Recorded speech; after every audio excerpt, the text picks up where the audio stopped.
নমস্কার,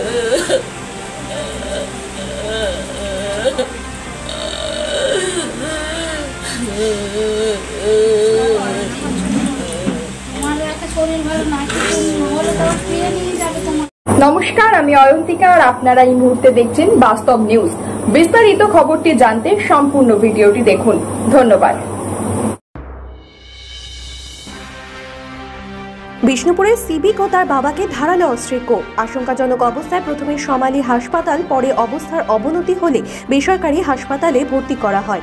পুলিশ সূত্রে খবর, পুরানো শত্রুতা থেকে হামলা হয়েছে বলে প্রাথমিক অনুমান। অভিযুক্তর নাম সমীর বর। অভিযুক্তকে গ্রেপ্তার করেছে বিষ্ণুপুর থানার পুলিশ। অভিযোগ, শনিবার ভোররাতে অরবিন্দ মাকাল এবং তার বাবা বিশ্বনাথ মাকাল কাজে বেরিয়েছিলেন। আচমকাই রাস্তায় ধারালো অস্ত্র দিয়ে হামলা চালায় অভিযুক্ত সমীর বর। অভিযুক্তের মা রাধা বর জানান, ছেলে সকালে কখন গিয়েছে তারা জানেন না। আর আপনারা সেই ছবি সরাসরি দেখছেন শুধুমাত্র বাস্তব নিউজের পর্দায়।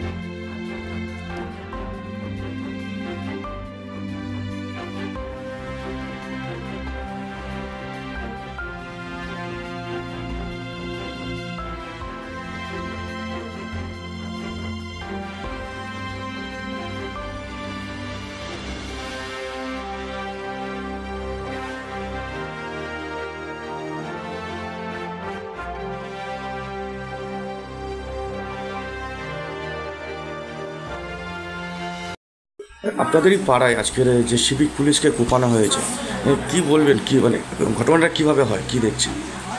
ও যখন থেকে চাকরি পায় তখন থেকে ওর টার্গেট ছিল ও কেন চাকরিটা পেয়েছে, আমি কেন পাইনি। আর কে কার টার্গেট ছিল? ওই যে ছেলেটা কোপিয়েছে, সমীর বর। সমীর বর? হ্যাঁ, সমীর বর।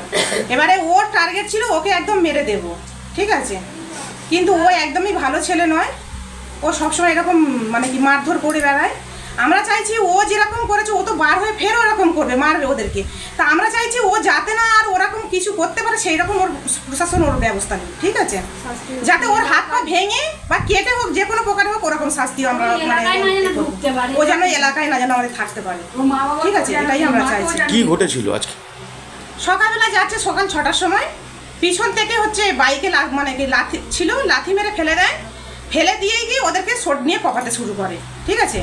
আচ্ছা, এটা কোথায় হয়েছে? ওটা আমাদের রাস্তার মধ্যখানে, ওটা একটা ফাঁকা জায়গা ছিল। সেই সময় হচ্ছে যদি মানে ওদেরকে মেরেই দিত, কিন্তু ওদের যারা মর্নিং ওয়াক করছিল 2-3 জন মিলে ওদেরকে বাঁচায়, নাহলে ওদেরকে একদম প্রাণে শেষ করে দেবো। আর ওরকম টার্গেট ছিল যে প্রাণে শেষ করে দেবো, ওদেরকে বাঁচাবো না। আমি চাকরিটা কেন পাইনি, আর ও বারবার ওকে অ্যাটাক করতো। ওই ছেলেটা মানে কি ওর চিন্তা ভাবনা ছিল আমি কেন পেলাম না চাকরিটা। চাকরিটা কি ওকে কে দিয়েছে? সরকার তো দিয়েছে, নাকি ওর বাবা মা ওকে চাকরিটা দিয়েছে? একে আমরা চাইছি দোষীর ভালো রকম শাস্তি হোক, ঠিক আছে। ওর জীবনে যেন না মুখ তুলে কথা বলতে পারে।